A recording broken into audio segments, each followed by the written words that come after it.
হ্যাঁ বাবা। হ্যাঁ বাবু, কেমন আছিস? এই তো বাবা ভালো, তুমি ভালো আছো?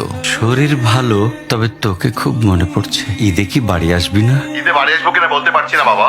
তোমার অ্যাকাউন্টে টাকা পাঠিয়ে দিয়েছি বাবা, আমার প্রমোশন হয়েছে, স্যালারিও বেড়েছে পুরো 1 লাখ। আলহামদুলিল্লাহ। বাবা তুমি তো বলেছিলে পিতৃদিন কখনো শোধ হয় না। তুমি 26 বছরে আমার পিছনে যত টাকা খরচ করেছো, তুমি কি জানো আগামী 5 বছরে সেই টাকা তোমায় ফিরিয়ে দিতে পারবো। আমার এখন স্যালারি মাসে 1 লক্ষ টাকা বাবা। ও, এই কথা। তাহলে শোন, তোকে একটা গল্প বলি। বলো বাবা।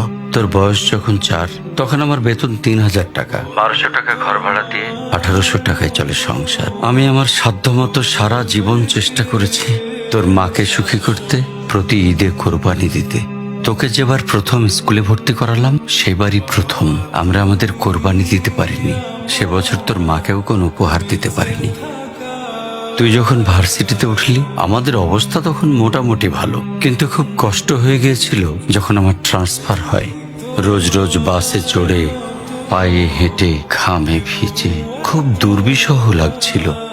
একদিন শোরুম থেকে একটা বাইক দেখে আসলাম। সে রাতে আমি স্বপ্নেও দেখেছিলাম আমি বাইকে চড়ে অফিসে যাচ্ছি। কিন্তু পরের দিন তুই বায়না ধরলি, জার্নি করতে তোর কষ্ট হয়। তোর কষ্টে আমারও কষ্ট হয় বাবা।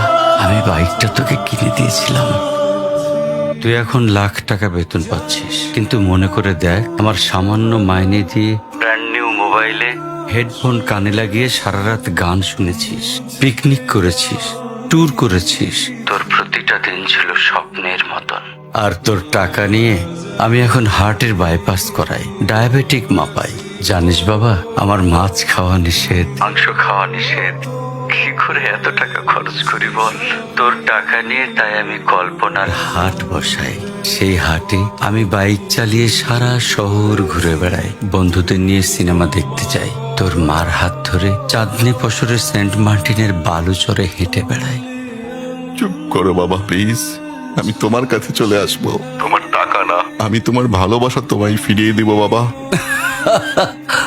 বোকা ছেলে, বাবাদের ভালোবাসা কখনো ফিরিয়ে দেয়া যায় না। তোকে একটা প্রশ্ন করি বাবা, ধর তুই, আমি আর তোর খোকা তিনজন এক নৌকায় বসে আছি। হঠাৎ নৌকাটা ডুবতে শুরু করলো। যে কোনো একজনকে তুই বাঁচাতে পারবি, কাকে বাঁচাবি?